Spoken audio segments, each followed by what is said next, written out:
Hand my dad the keys, my husband said. Then one sentence changed everything. The words hit the room like a gunshot. Hand my dad the keys, my husband, Tyler, barked across the driveway, his jaw clenched so hard I thought his teeth might crack. Every conversation stopped. My father stood frozen beside his faded blue pickup, still wearing the same oil-stained work jacket he'd worn for years as a mechanic. My mother looked at the ground, already embarrassed before anyone had said another word. Tyler's father, Charles, held out his hand with a smug smile, waiting for the keys to my dad's truck as if they already belonged to him. Our relatives watched from lawn chairs under strings of lights, pretending not to stare while secretly enjoying the drama. It was supposed to be a 4th of July family barbecue celebrating Tyler's promotion, but somehow it had turned into a public humiliation for the man who had spent his entire life sacrificing everything for me. "Dad doesn't need that old thing anymore," Tyler said loudly enough for everyone to hear. Charles found a buyer. "It's time to stop hanging on to junk." My father slowly reached into his pocket, touching the worn leather keychain without pulling it out. His hands were rough from decades of fixing other people's cars, but I noticed something else. He wasn't angry. He looked disappointed. Not at Charles. Not even at Tyler. At me. Because I hadn't said a word. My stomach twisted as memories flooded back. My father had worked double shifts after Mom got sick. He skipped meals so I could stay in college. He sold his fishing boat, the one thing he truly loved, to pay my tuition when scholarships weren't enough. That truck wasn't just transportation. It was the last thing he'd bought brand new after returning from military service 35 years earlier. Every dent had a story. Every scratch carried a memory. Tyler knew that. I'd told him 100 times. Yet there he stood, smiling confidently as though stripping an old veteran of his dignity was somehow practical. "Emily," Tyler said, turning toward me with that polished smile he used whenever he expected obedience, "tell your dad this is for the best." The silence became unbearable. I opened my mouth, but before I could force out a single word, my father quietly asked one simple question. "Son, who exactly told you this truck was mine to give away?" Charles laughed first. "Come on, Frank. Don't make this difficult." But Dad never looked at Charles. He kept staring directly at Tyler. The confidence on my husband's face flickered for the first time, as if my father's calm voice bothered him far more than shouting ever could. Tyler crossed his arms, trying to recover. "It's registered to your family, isn't it? Emily told me you barely drive anymore. You're retired. Let Charles sell it, and we'll put the money towards something useful." My father slowly smiled, but it wasn't the smile of someone giving in. It was the smile of someone realizing another person had just made a very expensive mistake. "Useful," Dad repeated softly.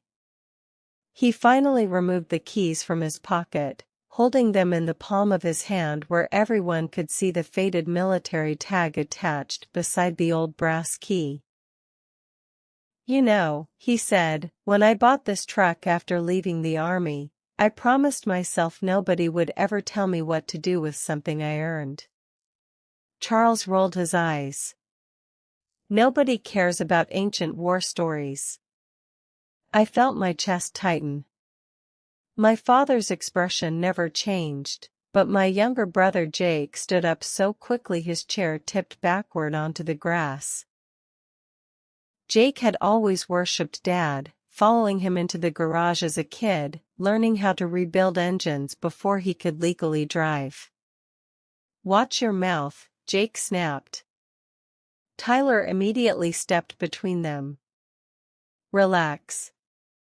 We're family." Dad quietly shook his head. "Family doesn't embarrass family." The words landed harder than any punch. Around us, conversations disappeared completely. Even the children stopped chasing sparklers. Then my aunt whispered something that caught everyone's attention. "Is that Sheriff Walker pulling in?" Two black SUVs rolled slowly toward the driveway, followed by an unmarked dark sedan. My first thought was that someone nearby had called the police over the argument. Tyler chuckled nervously. "Seriously? Somebody called law enforcement because of a truck?" But the vehicles didn't stop at the road. They turned directly into our property. 4 people stepped out wearing plain clothes instead of uniforms. One woman carried a leather folder under her arm. Another man scanned the crowd with the calm confidence of someone trained to notice everything. Tyler's smile returned. "Maybe they're looking for directions." Then all 4 visitors walked past every single person standing there and stopped directly in front of my father. Without hesitation, the oldest man extended his hand. "Mr. Frank Donovan," he said respectfully, "sorry we're a few minutes late." My husband frowned. "Late, for what?" Nobody answered him. The visitor spoke quietly with Dad, and although I couldn't hear every word, I caught enough to realize this wasn't an accident. One sentence echoed through the silent backyard. "The judge is already waiting." Tyler laughed awkwardly, trying to brush away the growing tension. "Judge? What is this, some veteran ceremony?" Charles folded his arms, clearly irritated that the attention had shifted away from him. "Frank, if you're trying to impress everybody, you've done enough." My father looked toward me for only a second. There wasn't anger in his eyes anymore. There was sadness, and something that felt like goodbye. The woman with the folder opened it carefully and handed Dad several documents. "Everything is prepared exactly as requested," she said. Tyler leaned closer, unable to hide his curiosity. "Prepared for what?" Dad turned another page, signed his name with steady hands, then handed the folder back. "For the transfer." Charles smirked. "Finally. So you are selling the truck?" Dad looked directly at him. "Not the truck." The smile disappeared from Charles's face. "Then what are you talking about?" Before Dad could answer, another black SUV entered the driveway. This one carried state plates. A distinguished older man stepped out wearing a tailored suit instead of casual clothes. Everyone instinctively moved aside as he approached. Even the plainclothes agents straightened. Tyler whispered, "Who is that?" I didn't know until Jake gasped beside me. "No way." The suited man reached my father, embraced him like an old friend, then spoke loudly enough for everyone to hear. "Frank, after all these years, I still can't convince you to let us announce things properly." Dad smiled. "Never liked attention." The man laughed warmly before turning toward the crowd. "Ladies and gentlemen, before today's paperwork is finalized, I need one confirmation." He looked directly at Tyler. "Did you just order this decorated combat veteran to surrender property that doesn't belong to him?" Tyler blinked. "Excuse me?" The man nodded toward the truck. Because that vehicle has never legally belonged to Frank Donovan. Confusion swept across every face in the yard, including mine. Dad had driven that truck my entire life. My mother suddenly covered her mouth as though she knew exactly what was coming. Tyler stared between the stranger and my father, searching desperately for an explanation. Then the man opened the folder, revealed the first page, and quietly said the sentence that made my husband's face lose every trace of color. Mr. Tyler Reynolds, before another word is spoken, you should know who the actual owner has been for the last 35 years. Tyler stared at the document as if the words refused to make sense. That's impossible, he muttered, his voice suddenly smaller than it had been only seconds earlier. Frank bought that truck. The distinguished man folded the folder closed without taking his eyes off him. No, he said calmly. Frank has driven it. Maintained it. Protected it. But ownership and possession are two very different things. Every conversation in the backyard disappeared. Even the wind seemed to stop. My father rested one hand on the truck's hood, his fingers brushing across faded blue paint that had survived 3 decades of snowstorms, road trips, and midnight emergencies. I promised someone I'd take care of it, he said quietly. I keep my promises.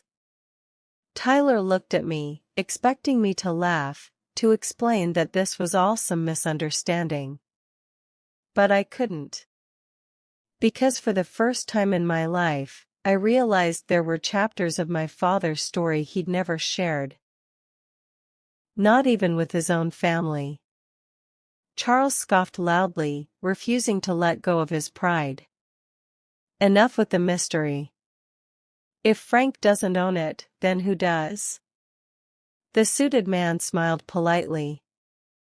That information has remained sealed under a federal legal agreement for 35 years. The word sealed landed heavily. Federal agreement. Suddenly those plainclothes visitors made a lot more sense. They weren't neighbors. They weren't local officers. They were there because this moment had been planned long before any of us arrived for burgers and fireworks. One of the agents stepped forward and placed a small metal case on the picnic table. He unlocked it with a fingerprint scanner, removed a worn leather envelope, and handed it to my father with obvious respect. Sir, he said, authorization has been confirmed. Dad nodded once before turning toward me. Emily, come here. My legs felt numb, but somehow I walked across the yard. Everyone watched as he placed the envelope in my hands. It felt heavier than paper should. Inside were photographs I'd never seen before. My father stood beside soldiers wearing uniforms from another era. Behind them sat that same blue pickup, except it was spotless, brand new, with military markings temporarily painted across the doors. Another picture showed Dad standing beside a man with silver stars on his shoulders. Another showed a young woman holding a baby wrapped in a flag-colored blanket. Then I reached the final photograph and froze. It wasn't my father at all. It was another soldier who looked almost exactly like him, except for lighter eyes and a scar running across his chin. Twins. I looked up in disbelief. Dad. My voice cracked. You had a brother? He slowly nodded. An identical twin. His name was Daniel. My mother quietly wiped tears from her cheeks. Jake looked like the ground had disappeared beneath him. None of us had ever heard that name. Not once. Dad took a slow breath before continuing. Daniel volunteered for a mission he knew he might never come back from. Before he left, he handed me those keys and made me promise two things. First, never let anyone use the truck for profit. Second, if he didn't return, protect what was hidden until the government released me from my oath. Tyler frowned. Hidden? Hidden where? Dad simply tapped the truck's dashboard. Every pair of eyes instantly turned toward the old pickup. Charles laughed nervously. Come on. What could possibly be inside that rusty thing? The suited official answered instead. Evidence. The word struck the crowd harder than thunder. Tyler actually took a step backward. Charles's confident smile vanished completely. Evidence of what? He demanded. The official looked at him without emotion. The largest military procurement corruption case of its era. A ripple of disbelief swept through the family. Daniel Donovan collected proof that several powerful contractors had been stealing millions from programs meant to protect deployed service members. Before he disappeared, he hid original records where no one would ever think to look. One of the agents carefully placed a hand on the truck's hood. Those records remained classified while multiple investigations continued over several decades. Every person involved believed the originals had been destroyed. Tyler swallowed hard. And, now? The agent looked toward my father. Now every indictment has been completed. Every appeal is over. The final witness has passed away. Today Mr. Donovan is officially released from the legal obligation that kept him silent for 35 years. Dad looked exhausted, like a weight he'd carried for half his life had finally been lifted. I never cared about the truck, he admitted. I cared about keeping my promise. Tears blurred my vision. All those years I thought he couldn't afford a newer vehicle. I thought he was simply sentimental. The truth was far greater. He had sacrificed comfort, reputation, and even his family's understanding to honor a brother and protect justice. Tyler opened his mouth to apologize, but before a single word escaped, one of the agents received a message through his earpiece.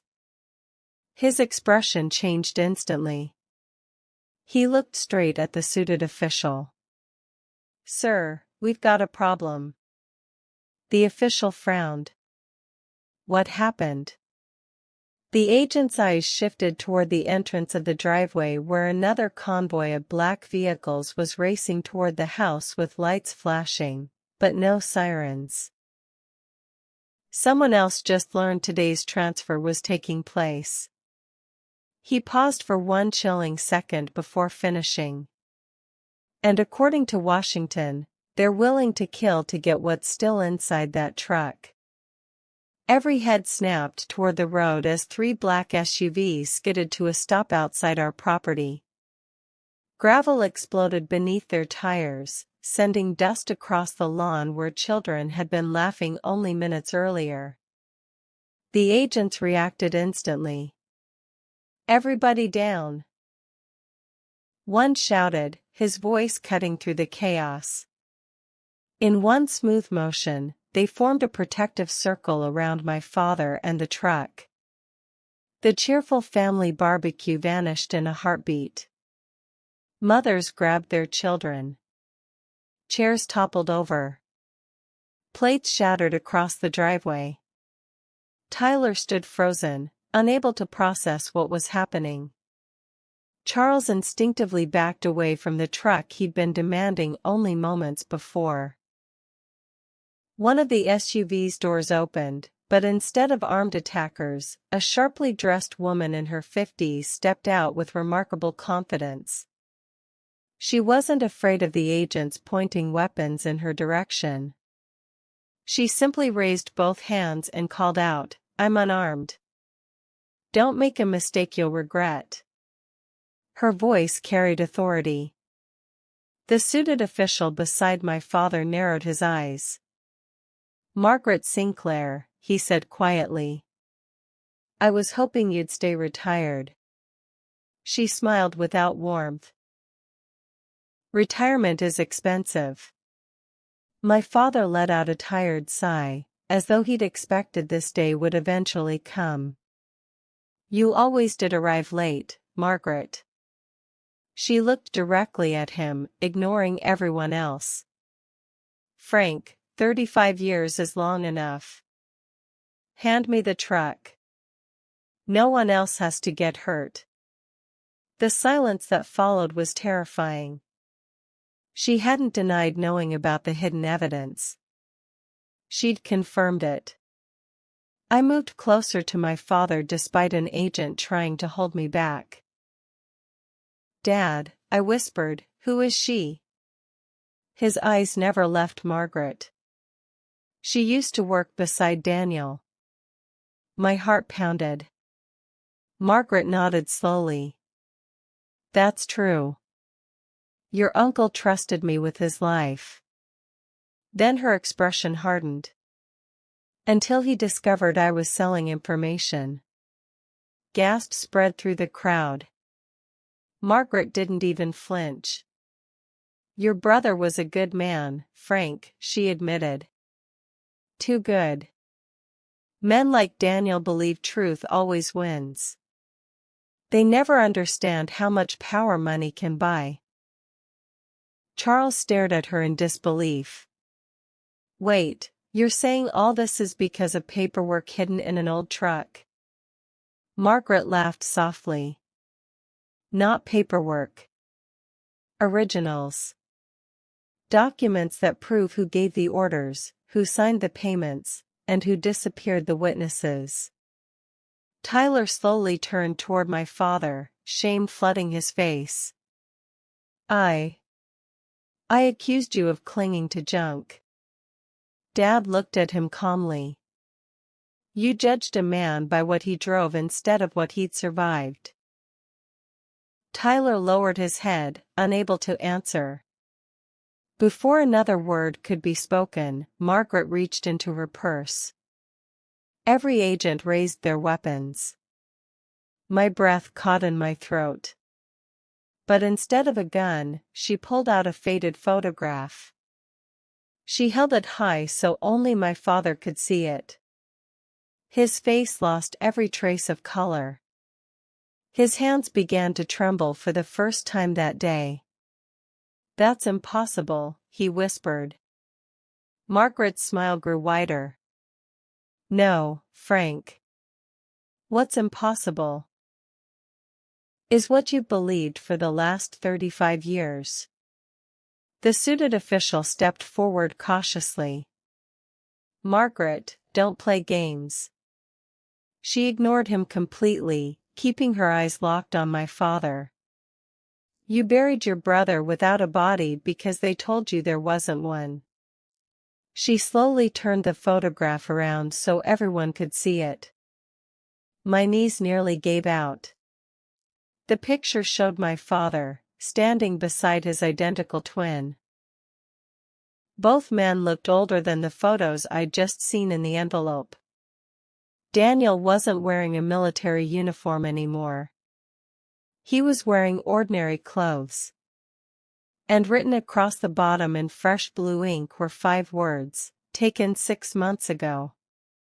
"Alive." Jake stumbled backward in shock. My mother burst into tears. Tyler whispered, "This can't be real." My father stared at the photograph as though the entire world had disappeared around him. "Daniel." He breathed. Margaret took one slow step closer. "He's alive, Frank. He has been for decades." Every agent remained perfectly still, unsure whether to stop her or let her continue. She lowered her voice. The evidence inside that truck isn't what matters anymore. Your brother does. My father looked as though his heart had stopped beating. Margaret slipped the photograph back into her purse. Bring me the truck before sunrise, she said quietly. Come alone, and I'll take you to Daniel. She turned toward her SUV, then paused just long enough to deliver one final sentence that sent a chill through every person standing in that driveway. But if the FBI opens that hidden compartment first, you'll never see your brother alive again.